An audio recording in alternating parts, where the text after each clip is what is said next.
Hello and welcome to Week 10, Lecture 1 of CO 442642 Graph Theory. Today we'll be discussing the regularity lemma. What is the regularity lemma? Well, it's an answer to a question we've asked before, but in a different form. That question was, when we were discussing Ramsey theory, what substructures are necessarily present in large enough graphs? In Ramsey theory, we answered this with large cliques or independent sets, but there's maybe a different answer. So before we get to the formal definition, let me informally state the regularity lemma. So what does it say? It says that every large enough graph is approximately a random blow-up of some fixed weighted graph. So you maybe don't know what that means yet, but basically that we can partition it into parts, where those parts then are blow-ups of vertices from some smaller fixed graph. And what do I mean by weighted? That instead of maybe having all edges between two parts or no edges, it's with some kind of probability in a random sense. So the weight will tell you kind of what density you should have between those parts. This will make more sense when we've seen the formal definitions, but that's roughly it, that there is always structure in large enough graphs. Okay, so let's move on to the formal definitions. To understand what I mean by that random blow-up, let's define an epsilon regular pair. First, let's define density. So let G be a graph and X and Y be disjoint subsets of V of G. We denote by xy with the double brackets the number of xy edges, that's edges with one end in X and one end in Y, and we let the density of the pair xy, denoted dx comma y, to be the number of xy edges divided by x times y. So what does that mean? Well, so that means if all the possible edges are there, the density would be 1. If none of the edges were present, then the density would be 0, and otherwise it's somewhere in between. In other words, it tells you the probability that if you picked a random point in X and a random point in Y, what's the chance that you have an edge? So density makes therefore sense as a name for this. The density of the edges there, the kind of the probability. Now, given that definition, we can define an epsilon regular pair. So here we'll let G be a graph and take A and B to be disjoint subsets of V of G. We say the pair AB is epsilon regular if for all X subset of A and B subset of Y, with the proviso that X and Y are large enough. So there X is at least epsilon times the size of A, Y is at least epsilon times the size of B, that together they satisfy that the density of XY minus the density of AB is at most epsilon. And that's a type that should be with absolute value there. So that's going to be our definition, that if for all large enough pairs, the density of xy is close within an epsilon factor of the density of AB. So probabilistically, if you look at any two pairs, it's saying that the edges are spread as you would imagine if you actually did this randomly. So it's approximately random in that sense. So that'll be an epsilon regular pair. Then we need an understanding of not just a pair, but a partition. So we let G be a graph. A partition V0, V1 to Vk is an epsilon regular partition if V0 has the most epsilon proportion of the vertices, Vg, and all the rest are actually equal in size, V1 up to Vk. And finally, and the most importantly, is that all but at most epsilon k squared of the pairs, Vi, Vj, where we're going to have I, say I less than j and both in k, are epsilon regular. So almost all of the pairs are epsilon regular. So that might seem a little bit strange, it'll make more sense. What is this V0 doing? We call V0 the exceptional set. So basically we want to have an equitable partition but we can't maybe require that all of the pairs be epsilon regular, but we'll have almost all of the pairs be epsilon regular. The purpose of V0, as you see, is going to be kind of a convenience for a proof of the regularity lemma, but it's an exceptional set. Some people refer to it as the trash. So it's a garbage bin where you can throw extra vertices as long as there's not too many that we're not going to really kind of care about. And this actually helps then to ensure that the sets are actually all the same size. So if we had remainder issues or leftover, we can throw them in the trash. So that's an epsilon regular partition, and again, let me just repeat the parts about this. So the partition is essentially equitable, meaning all the parts are equal except for the exceptional set, so that's quite nice. And all but a small proportion of the pairs are epsilon regular. So those are the big takeaways. An important thing to understand, though, is each pair, though, may have a different density. right? So we're kind of breaking into these parts, and we're kind of saying between the parts it's random-like, but they could have different densities. So some pairs may have, density 1, some pairs density 0, others some density in between, and just large subsets of those must be within an epsilon factor of that density for that pair. But the different pairs can have different densities, so that's quite important to understand. So that's what I mean by kind of a weighted graph. The density of each pair can be thought of as kind of a weight, and then this is a blow up of some kind of fixed graph on the vertices v1 up to vk, with the weights being the densities of the pairs. So that's epsilon regular partition. Now I can state the regularity lemma. So the regularity lemma, proved by Semeretti in 1976, now quite famous for how many applications it has and various conjectures it resolved. It's a very useful tool, as we'll see this week, says the following: that for every epsilon greater than 0 and every integer m at least 1, there exists an integer big M, capital M there, such that every graph on at least m vertices admits an epsilon regular partition, v0, v1 up to vk, where k, that number of parts, is at least little m and at most big M.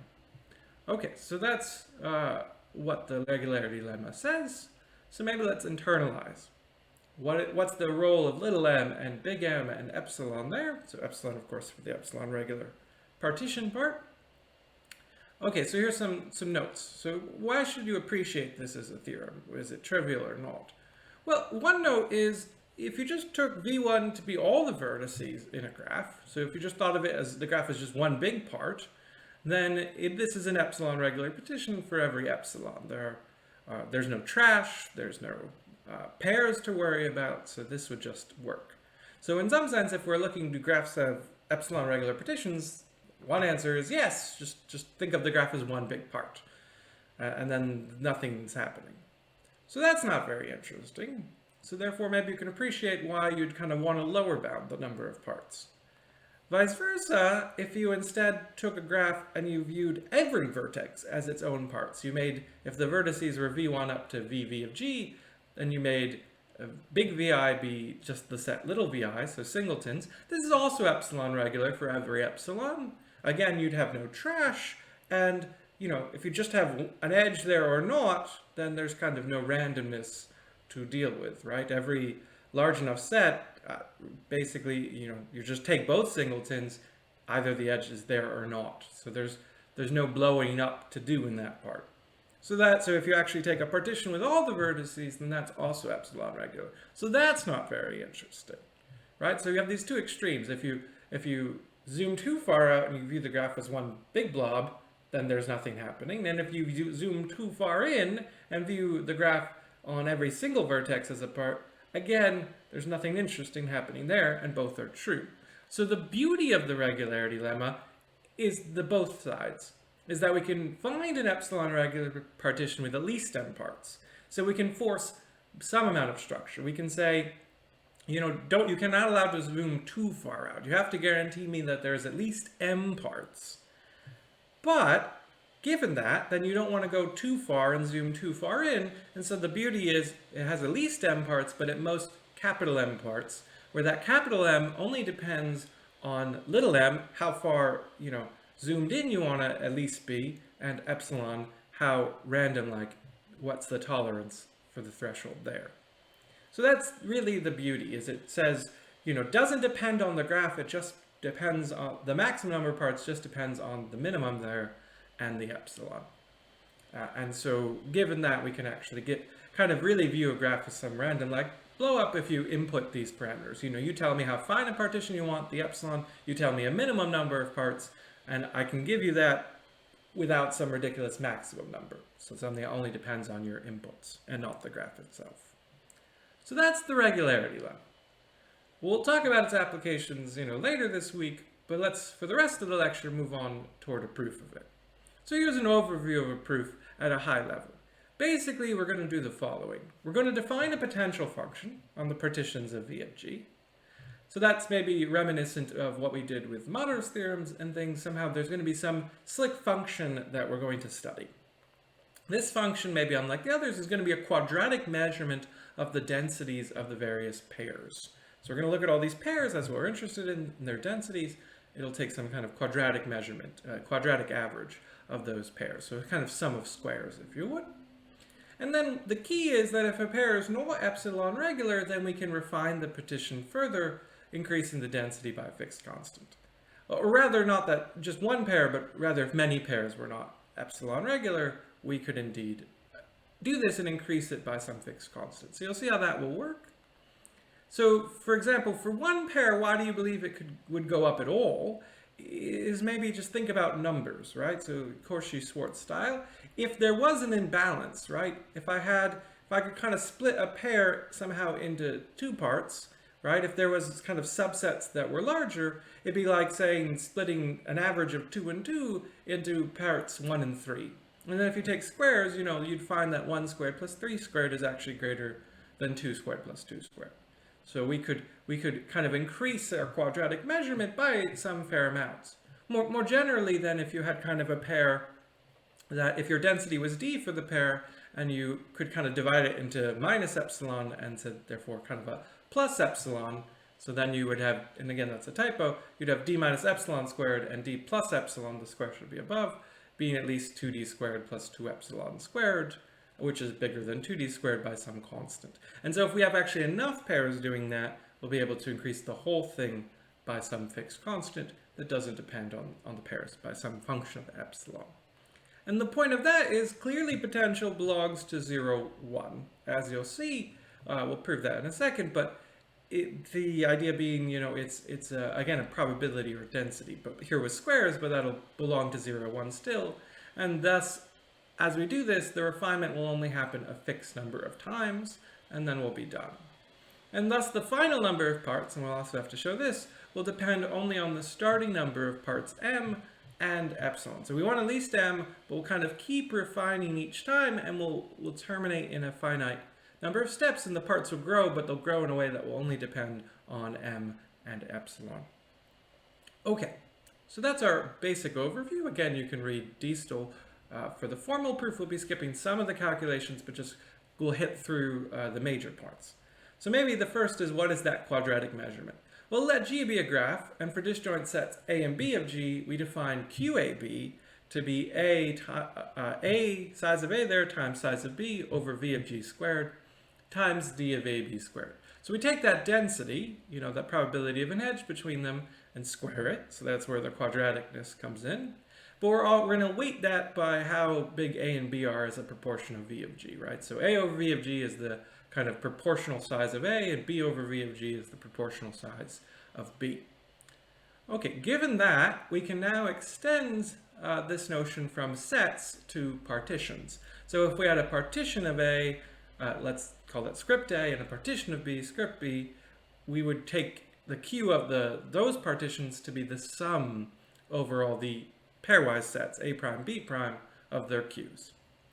So we can extend from sets kind of to pairs of sets to pairs of partitions, and then more generally, if we have just a partition of V of G, we'll set Q of the partition to be the sum of the Q of the sets as pairs, Q of Vi, Vj. So it's kind of nice, this Q of the partition really tells you kind of, so it's kind of the weighted squared average of the densities, right? So we take the densities squared, but we weight them by the proportional sizes of the sets. So it's a very natural type of measurement. And I'll just note though, I didn't say anything about exceptional sets. So again, we're only going to use exceptional sets to enforce that the partition is equitable, and you'll see where that comes up in the proof. So in some ways we could maybe get away with it if we took more care, but it's a useful convenience. And so how would you define this for exceptional sets? Well, if you have an exceptional set V0, we're going to let Q of that P be Q of P twiddle, where P twiddle there, or tilde, is V1, Vk, the normal sets, but we're going to take every vertex in the exceptional and make it a singleton part. So you can study that, but basically we'll just treat the trash not as one thing, but the trash as individual vertices, individual parts to be studied. And that'll be kind of, again, for convenience as a uniform way to treat the exceptional set. So if we want to add vertices to it, we don't, we kind of make them singletons. So so adding things to the trash will refine this partition if you define it in this way. So think about that. We're going to be skipping over some of the details with the exceptional sets in this lecture, but that's how you would deal with it. So now I can define I can prove the thing I claimed about the potential, that Q of P is in 0, 1. That this quadratic square density is in 0, 1, and maybe this is kind of obvious to you. We'll just run through it. Certainly it's going to be at least 0, since Q is always non-negative, right? So you're taking the sum of these Q, Vi, Vj's, and, well, the Q is always some, proportional size, and square of a density, so that's always going to be non-negative. And so you're summing up non-negatives is going to be at least 0. And to see that Q is at most 1, you just run the following calculation. You, again, take the sum over the pairs. You put in what the definition was, the Vi, Vj over Vg squared times the density squared. But the density is always at most 1, we said. Density is in 0, 1, so if we use that fact, we can just upper bound by the sum of Vi, Vj over V of g squared. And that sum, of course, will end up being kind of at most 1 there. So then we'll be done. Okay, so good, we've done that. And now, here's some more. We're going to need a couple lemmas on potential. So one that's nice to realize is that if you had two sets, C and D, and you partition C and you partition D, then the density of the pair of partitions is at least the old density. So further partitioning will only increase this measurement. And the proof of that is just Cauchy-Schwarz. So again, if we're splitting up numbers and we're taking squares, if you kind of take the sum of the squares, it's going to be at least kind of the average, if we had squared the average idea, if we'd summed up average squares. So that's kind of, you can check the book for that, think through it, but that's the fundamental principle there. And then a corollary of that is if you have a partition P prime that refines another partition P, then the density, this Q thing, this measurement only goes up. That Q of P prime is at least Q of P. And the proof of that is that you just apply the lemma to each refined pair, right? So basically each set will be split into its own partition. So before we summed up the Q of the Vi Vj's, now we'll be summing up pairs of partitions, V script I and V script J. And by our lemma, those can only increase. So then, we're summing up, and maybe you even get kind of new pairs with inside sets, but those are only non-negative, so it'll work in our favor. And so in that sense, we'll be fine. So think through that, but again, pretty easy.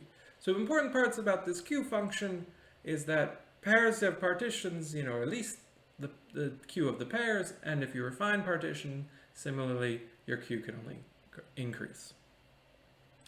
So now that we have that, I can explain a lemma about what happens if you're not epsilon regular. So if CD is not an epsilon regular pair, then there exist partitions C1, C2 and D1, D2 such that the Q of the new partition actually goes up by some decent constant. So here epsilon to the fourth, but times the proportional sizes. So C over V of G, D over V of G. And how it's the proof of that, we're going to let C1 and D1 be the pair that witness the irregularity.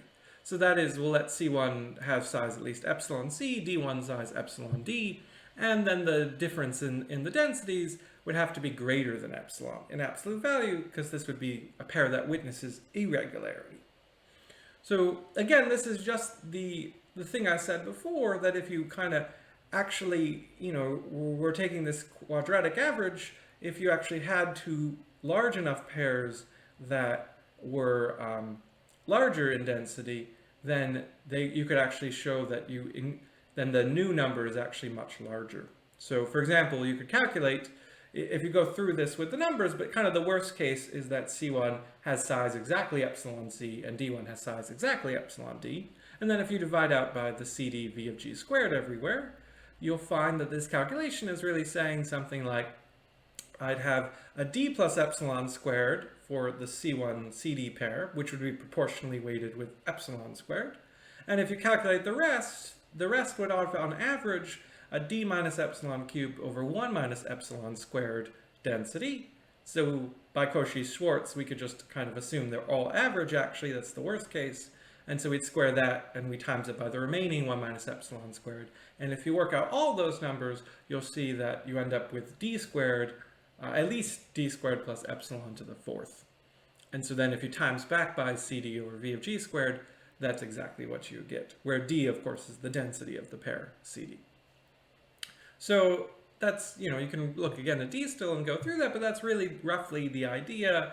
Is if there's kind of two large sets that are too far away, then by partitioning with them, we'll actually get a very good increase in the Q function by passing that partition. So that's how you refine an irregular pair, but actually we need to refine an irregular partition. So we have this lemma that will do it for us, is that if P is not an epsilon regular partition and has k parts, then there exists a partition P prime on at most k times 4 to the k parts, such that Q of P prime is at least Q of P plus epsilon to the fifth over 2. So we can get a substantial increase that doesn't depend on k, notice, where the number of parts doesn't grow up by too much. So we're going to be able to kind of refine the partition, then we'll kind of blow it up, but we'll do it in a way that you don't create too many new parts. Now that's quite a lot, it's an exponential increase, but we'll be able to repeatedly apply this to prove the regularity lemma. So first let's prove this. How do we do it? Well, again, the key is that there's many irregular pairs. So not just one, we need that there's at least epsilon k squared irregular pairs, which we have because we know we're not this regular partition. And so we refine each irregular pair by the previous lemma, right? So we have at least epsilon k squared, pairs that are not epsilon regular, we refine each one. And now what happens is we have to do this simultaneously. So each little one will add a little bit, but the idea is there'll be many, and so we'll get an epsilon fifth, over 2 if we do them all together, if we do all the refinements. But you have to do them all together. So then you have to think about how many parts, right? So the idea is, one part could be in basically k minus 1 different pairs, right? And from this pair, it will say, okay, divide it in half this way. From this pair, divide it in half this way, and so on. But that means each part may only be divided into 2 to the k smaller parts. Times 2 for each such pair it is in. So each regular pair it's in is saying, take this, 2-part partition, but then you'll get at most 2 to the k smaller parts that way. And then you have to do calculations on this, but essentially, before we had an epsilon to the fourth times the proportional sizes, which, if there's k parts, it'd be 1 over k squared. For those, and what would we get? Well, there's at least epsilon k squared irregular pairs, so those k squareds will cancel, we'll get an epsilon to the fifth. Now, I lie there because you actually get a half in the thing, and the half kind of comes from the trash.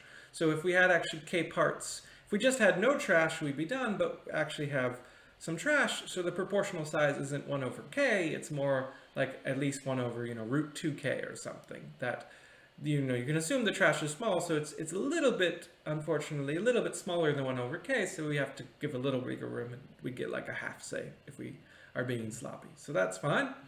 But basically it's on the order of epsilon to the fifth. Now we still have the issue that we are now no longer equitable, right? So we had this division into pairs, here's this, C1, here's this C2, and now you're doing these many slices, it could be quite bad. But the idea is we'll just make each to be a size kind of n over k, each n over k1 will make into kind of n over 4 to the k as its size. We'll divide by an additional 4 to the k, and we can kind of do that. And so roughly what's going to happen is we're going to have kind of larger parts, and there we'll just break them into many small parts that can, again, further refining can only increase our partition. And any parts that are kind of like too small, we'll just kind of throw into the trash. So that's the last part, and we won't go through that. But to make it equitable again, you really need to say, okay, well, here's the level that we'll go to, and every part should be, larger than that. So we just have to collect little remainders, and maybe there are very small parts, but if we throw all the remainders and all the very small parts, okay, we increase the trash, but we're not going to increase it too much. So I didn't state that in the theorem, but the lemma, that's how that would go. And maybe notice where we're using the equitability to kind of make the proof more convenient is in that calculation, right? So if we don't have to worry about all the parts being different, we know that they're all roughly 1 over k, squared, and so actually, no matter where those irregular pairs are, they'll all kind of contribute equally. So if that wasn't equitable, you'd really have to kind of think about that, and maybe then that wouldn't work. And now, given that, we can basically prove the regularity lemma. You would start with some arbitrary partition, say into m equitable parts, plus a remainder, of course, because maybe you don't divide m. Then you apply the previous lemma at most 2 over epsilon the 5th times, right? So if either I'm epsilon regular partition and I'm done, or I apply the lemma. And since q of p cannot be greater than 1, this will have to terminate, right? So if each time I can go up by epsilon the 5th over 2, it will terminate after that number of times. And will terminate then with an epsilon regular partition. So it's a very nice proof. We keep increasing this potential, but it can't go further, so eventually we're done. And then the final number of parts depends only on m and epsilon is the thing, right? So why? Because basically, if we started with m, next step we have like 4 to the m, then the next step we have like 4 to the 4 to the m, so you get kind of this tower of m's, and that will only go on though for some, 1 over epsilon to 2 over epsilon to the 5th times. So you get a giant tower, get really huge number there, but it's still based only on m and epsilon.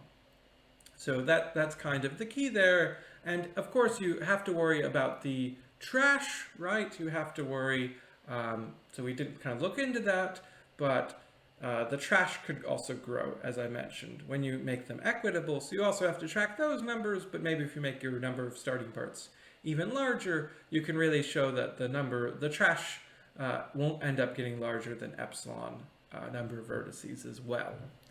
So there's those details, but again, I refer you to DSTL if you want to see more of the proofs in the calculations, but those are the essential ideas. Define this potential function based on this kind of average quadratic density, and then you can refine a pair in a nice way, and more generally a partition. If you have a lot of pairs, refine them simultaneously to increase by a certain actual constant depending on epsilon. Do this and make sure that the number of parts only goes up by the current number, and then you can get a bound in the overall. So that's the proof of the regularity lemma. Again, the regularity lemma, we can find these epsilon regular partitions. So where, again, most of the pairs are epsilon regular, all but some small amount, with a small amount of trash, wherein then the number of parts is at least little m and at most some big M, only depending on m and epsilon. So throughout the next week, the coming week, we'll see applications of the regularity lemma back to Ramsey and Tarrant problems. Until next time, see you then.